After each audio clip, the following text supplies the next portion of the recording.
তোমরা যারা আমার স্টুডেন্ট আছে এবং তোমরা অনেকেই আমাকে জিজ্ঞেস করো যে স্যার কোন বইগুলো অ্যাডমিশনের জন্য বেস্ট, কোন বইগুলো পড়বো। দেখো খুব সিম্পল, বাংলার জন্য একটা বই, ইংরেজির জন্য একটা বই, জিকের জন্য একটা বই, জাস্ট এটার বাইরে আর কিছু লাগবে না। খুব সহজ এবং সোজা সাপটা কথা। এখন বাংলার জন্য কোন বইটা পড়বা? বাংলার জন্য জয়কল, ইংরেজ বিচিত্রা, তারপর অভিযাত্রী, পারাবার, কিংবদন্তি, যে কোনো একটা বই পড়লে হয়েছে। সবগুলোই তো প্রায় মূল জিনিসটা একই, কিন্তু একটা বই যেটা আমি পছন্দ করি, আমি মনে করি এই বইটা কিনলে আর কোনো বই কেনার দরকার নাই, সেটা হচ্ছে জয়কলি বাংলা বিচিত্র। এটা হচ্ছে এমন একটা বই যে বইটা কিনলে আর বাংলার জন্য কিচ্ছু লাগবে না। এখানে মেন টেক্সট আছে, ফার্স্ট সেকেন্ড পেপার আছে, বিরোচনা আছে, অন্যান্য জায়গায় কিন্তু সব আলাদা আলাদা, কিন্তু এই বইটা কিনলে আর কোনো কিছুই লাগবে না, এটাই না। তবে এটা যে কিনতে হবে এমন না, যে কোনো একটা কিনলে হয়েছে। তবে আমি এটা পছন্দ করি, আমার স্টুডেন্টকে আমি এটা প্রেফার করি, বাট যে কোনো একটা অভিজাতের ওগুলো সবগুলো ভালো, একই জিনিস, কিন্তু এটা আমার কাছে ভালো লাগে। এবার আসে জিকে। জিকের জন্য অনেকগুলা বই অনেকগুলো পছন্দ করে, যেমন কেউ খন্দকার জিকে, কেউ জোবাই জিকে, কেউ মিহির জিকে, এক একজন এক একটা। যে কোনো বই না, মূল টপিকগুলো একটা নিলে হয়েছে, একটা নিয়ে ভালো করে পড়লে হয়েছে। বাট আমি পছন্দ করি জোবাইয়ের জিকে বই। জোবাইয়ের জিকে বইটা আমি পার্সোনালি পছন্দ করি এবং আমার সকল স্টুডেন্টকে আমি এই বইটা প্রেফার করি। বাট এটা নিতে হবে এমন না, যে কোনো কোম্পানি একটা বই নিয়ে ভালো করে পড়লেই হয়েছে, বাট আমি এটা পছন্দ করি। আর মৌলিক জিকের জন্য এই বইটা নিবে, এটা খুবই ভালো। এটা হচ্ছে জোবাইয়ের জিকের যে মৌলিক জিকে বই, যারা গুচ্ছতে মৌলিক জিকে পড়তে চাও তাদের জন্য এই বইটা লাগবে, মৌলিক জিকের। এটা জয় কলরি আছে, অন্য কোম্পানি আছে, তবে এটা আমার কাছে মনে হয় বেস্ট। গত থেকে 30+ এসেছে, কেমন? ওকে, লাস্ট এবং সবচেয়ে গুরুত্বপূর্ণ যে ইংরেজির জন্য কোন বই। দেখো আমি এতক্ষণ যে বলছি যে তুমি যে কোনো একটা নিলে, কিন্তু এখানে একটা বই, যারা আমার স্টুডেন্ট আছে তাদেরকে বলছি একটা বই তোমাকে মাস্ট, ইংরেজির জন্য মাস্ট মাস্ট মাস্ট মাস্ট দিতে হবে যারা আমার স্টুডেন্ট, সেটা হচ্ছে এই বইটা, জয়কলি ইংরেজি বিচিত্রা। যারা আমার স্টুডেন্ট তাদেরকে বাধ্যতামূলক এই বইটাই পড়তে হবে, এর বাইরে কিছুই পড়া যাবে না। কেন পড়া যাবে সেটা ব্যাখ্যা বলছি।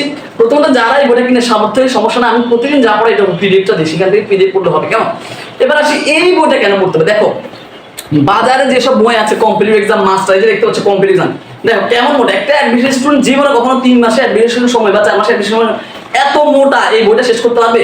জীবনে পারবে না। আর সেখানে দেখো এই বইটা, দেখো এই মাস্টার যে বইটা হচ্ছে এরকম। তো বাজারে যেসব প্রচলিত বই আছে সবগুলা বই, এগুলো কখনো শুধুমাত্র অ্যাডমিশন স্টুডেন্টের জন্য উদ্দেশ্য করে বানায় না। এগুলো job, BCS, hand tan, primary, মানে যা আছে সব কিছুর জন্য টাইপ করে বানাচ্ছে। এখানে এমন কোন ইংরেজি রুলস নাই যেটা মাস্টার কম্পিটিটিভ এক্সাম না, মানে ইংরেজি কোনো কিছু লাগবে না। কিন্তু অ্যাডমিশন স্টুডেন্টের জন্য এত কিছু লাগবে না। হাতে গোনা 10 থেকে 20টা টপিক আছে, যেগুলো পড়লে হবে। হাতে গোনা কয়েকটা রুলস আছে। এইটা হচ্ছে সেই বই যেখানে দেখো বইটা ফিগার দেখো কতটা স্লিম, জাস্ট অ্যাডমিশনের টপ করার জন্য যতটুকু থাকে, এর বাইরে এখানে কিছু নেই। এইটা পড়লে আর কিছুই লাগবে না। এখন ওই বইগুলো খুবই ভালো, কিন্তু এগুলো পড়া যাবে না, কারণ এগুলো পড়ে শেষ তো করতে পারবে না। রিভাইজের তো প্রশ্ন আসলে এত মোটা, এত মানে বিগ। আর এটা অ্যাডমিশন স্টুডেন্টের জন্য শুধু বানানো, সকল মানে পৃথিবীর কিছু যত ইংলিশের সবকিছু। এটা হচ্ছে কথা। দ্বিতীয়ত আমি তোমাকে বলি, এই যে কম্পিটিটিভ এক্সাম মাস্টার, এই বইগুলো দেখবা যে প্রতিটা প্রশ্ন নিচে আলাদা ব্যাখ্যা দেওয়া আছে। দেখতে কি ভালো দেখছো স্যার, এখানে কি সুন্দর করে প্রত্যেকটা প্রশ্ন ব্যাখ্যা দেওয়া আছে। এখানে 700 প্রশ্নের জন্য 700টা ব্যাখ্যা দেওয়া আছে, একটার সাথে একটা কোনো মিল নেই। মানে প্রত্যেকটা প্রশ্নের জন্য একটা আলাদা আলাদা রুলস।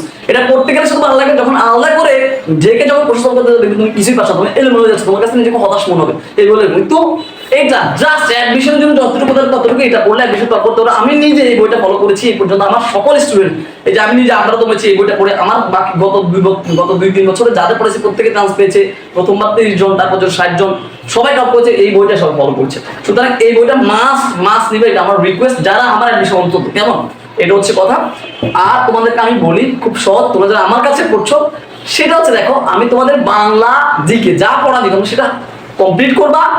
এর বাইরে তুমি যত বেশি বাংলা পড়তে পারো, যত বেশি জিকে পড়তে পারো, তাতে আমার কোনো সমস্যা, তোমার লাভ হচ্ছে, তুমি জিকে এগিয়ে নিতে পারবা।